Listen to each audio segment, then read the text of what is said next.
We crossed the tributary here by 0600. That's cutting it close with these hedgerows, sir. The distance checks out, Captain. Imagine an entire armored division rolling toward a river that doesn't exist. Tanks grinding forward, engines growling, treads chewing into mud where water should be. Officers standing in open hatches squinting at their maps muttering, "Where's the crossing?" Behind them sits the full weight of Nazi Germany, dug in, waiting. Waiting at the wrong place. This isn't a novel, it's a battlefield. July 25, 1944, Normandy. Operation Cobra, the American breakout that finally shattered the German grip on the hedgerows and opened France like a door kicked off its hinges. And it worked, in part because someone drew a river where none flowed. A cartographer's slip, a misread survey, ink on paper that moved divisions more effectively than any shouted order. The Germans fortified the real riverbanks, laid mines, sighted their guns. The Americans rolled through the dry bed of a river that only existed on their maps, straight into the German rear where no one was ready. 100,000 men, around 1,000 tanks, a steel avalanche unleashed, tipped by a mistake. Stick around. By the end of this story, you may never look at a map the same way again. But to understand how a thin blue line helped crack open Normandy, we have to go back to the damp, trembling dawn of the breakout, where a young cartographer's pencil became one of the war's strangest weapons. Normandy, late July 1944. Rain has turned the Norman fields into glue. Every hedgerow is a fortress. The plan is Operation Cobra. Concentrate American bombers, blow a hole near St. Lo, and let the armor pour through. If it works, the Germans in western France will be finished. But armor doesn't move in a vacuum. Tanks are slaves to roads, rails, and rivers. Every creek, every stream, every marsh, every bridge, each one can be a trap or a highway.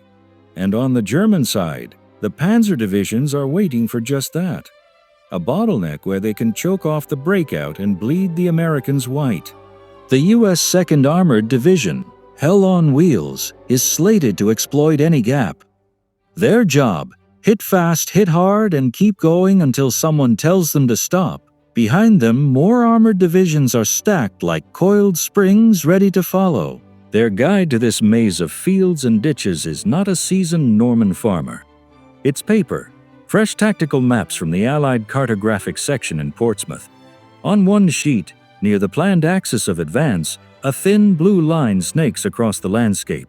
It's labeled simply, El Tributary.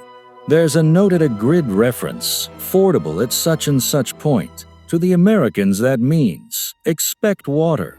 Expect a crossing, expect Germans guarding it. Except there is no tributary. Not anymore. Earlier that year, an unusually dry spell had reduced that seasonal stream to cracked earth and grass.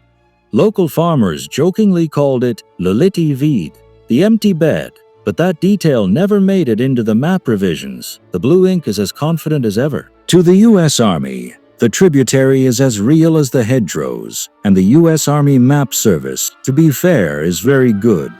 During World War II, they will print around 500 million maps. Their accuracy rate hovers around 97%, an astonishing feat in a world without GPS. But war is often decided in the last 3%. On the German side of the lines, the picture looks different and just as distorted. German aerial reconnaissance has flown over the area. Their photographs show fields, tracks, hedgerows, and what appears to be dry ground where Allied maps insist there should be water. Luftwaffe analysts note the discrepancy, but in the chaos of July 1944, it's just one more puzzle piece on a desk piled high with crises. General Paul Hauser, commanding parts of the 7th Army and 2nd SS Panzer Corps, knows the Americans are planning something south of St. Lo. He doesn't know the exact hour or the exact spot, but he knows how American armor thinks. Tanks don't like surprise rivers. Now comes the twist. The Germans are using captured Allied documents as much as their own observations. Among them are copies or descriptions of American maps showing that same tributary. To Hauser and his staff, that's gold. If the Americans think it's a river, the logic goes, they'll plan to cross it. We'll be ready for them as they come up to the banks. So German units begin to dig in along the lines of what they believe to be that water obstacle. They lay belts of mines near likely fords. They sight anti-tank guns along approaches to bridges that don't really need defending. Mortars are registered on coordinates that, on paper, are perfect killing zones. But reality is indifferent to pencil strokes. While German officers adjust their defenses to match what they think the enemy believes, the actual American approach is forming around a gap in their expectations. The real German blocking positions are anchored on rivers that genuinely exist. The phantom tributary gets more attention than it deserves. And in the middle of this web, a dry ditch and a strip of fields marked as a significant waterline on some maps remain lightly held. In war, misplacing a division can lose a battle. Misplacing a river can lose a front. Dawn, July 25th, 1944. The air vibrates under the shock of bombs as American heavy and medium bombers pulverize the German front near Saint-Lô. Dust clouds rise like brown thunderheads. Communication lines snap. Some U.S. units are hit by friendly bombs. A grim reminder that, even on your best days, coordination can falter. When the dust literally starts to settle, the ground offensive begins. Tanks lurch forward, engines protesting, infantry clinging to their hulls or trudging behind. The hedgerows that had swallowed so many lives are suddenly less important than the roads threading between them. In one armored regiment, a composite of Shermans and support vehicles, a young lieutenant, call him Carl Riggs, leads the vanguard. He has his map folded across his knees. He's marked the tributary. It's one of the key features he's planned around. His column clanks closer to the grid reference. He expects to see water, a glint, a line of trees, maybe a bridge. Instead, he sees nothing. Just fields and a shallow depression in the land that might hold water in March, but in late July is little more than cracked soil and weeds. Riggs leans out of the turret, eyes narrowing. "Where the hell is the river?" he shouts over the engine noise. His radio operator repeats the question up the chain. "No river at marked crossing." "Repeat, no river. Please confirm." Similar reports come from other vehicles. The thin blue line on the paper has no counterpart on the ground. Confusion at this point could be deadly. A more cautious commander might halt and reassess. Wait for engineers. Confirm with higher headquarters.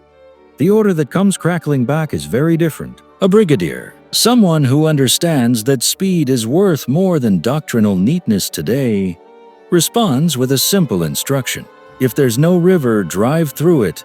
Move before they understand. The column doesn't stop, it accelerates. Tracks bite into dry earth where maps warned of water. Shermans and half-tracks pour through the riverbed. Dust clouds rising instead of spray. No enemy artillery, no machine gun nests, no carefully pre-sighted kill zones. On the other side of this non-existent obstacle lies something far more valuable than a tidy advance. The soft tissue of the German rear. Supply dumps, ammunition parks, improvised command posts, field kitchens where men are just sitting down to their first hot meal in days. The first U.S. Shells land among trucks and tents instead of tank traps. One driver later remembered seeing a German bakery lorry vanish in a blossom of flame and flour. Like a bomb made of bread, he wrote to his family. It stayed in his mind for decades. The sweet burnt smell, the white dust mixing with black smoke. Behind him, more American units are coming, now through the same unguarded gap. While this is happening, kilometers away, German troops are lying in foxholes beside a dry ditch they've decided to treat as a major water barrier. They stare into empty space, fingers on triggers, waiting for Americans who aren't coming. By midday, the local German defensive plan is coming apart. The 2nd Armored Division pushes deeper. The 3rd Armored finds room to maneuver. Elements of Patton's soon-to-be fully activated 3rd Army are being prepared to exploit the widening breach. What military textbooks later call breakout and pursuit is, as often as not, something messier, an accident that someone has the nerve to ride.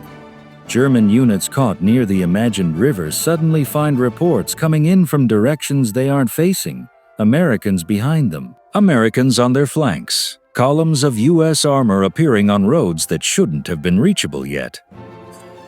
Panzers swing around to confront threats on their rear, but turning heavy tanks on narrow lanes takes time they don't have. Artillery batteries try to redirect their fire, but find their own limbers threatened. This isn't a well-planned encirclement. It's topography having a laugh, and a flexible opponent making the most of it. Far behind the front, in a windowless room in Portsmouth, the man whose pen contributed to this chaos has no idea. Call him Harold Finch, 24 years old. A geography graduate pulled into the war effort. His job is to translate aerial photographs and pre-war French surveys into usable Allied maps. At some point, months earlier, Finch sat with a stack of French hydrological data. Lines for perennial rivers, dotted lines for seasonal streams. Somewhere in the translation, a symbol intended for intermittent was read as permanent. The little stream that farmers called the empty bed became a proper river on the American sheet. Maybe Finch noticed a discrepancy and assumed the older French data was right. Maybe he was working through a night of air raids, tired and rushed. Maybe the proofreader missed it. Human beings trying to make sense of sprawling landscapes under bomb sirens occasionally are wrong.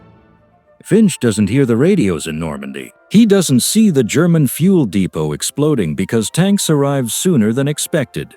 On July 26, he might see the headline Operation Cobra succeeds. Americans smash through German lines in a British paper.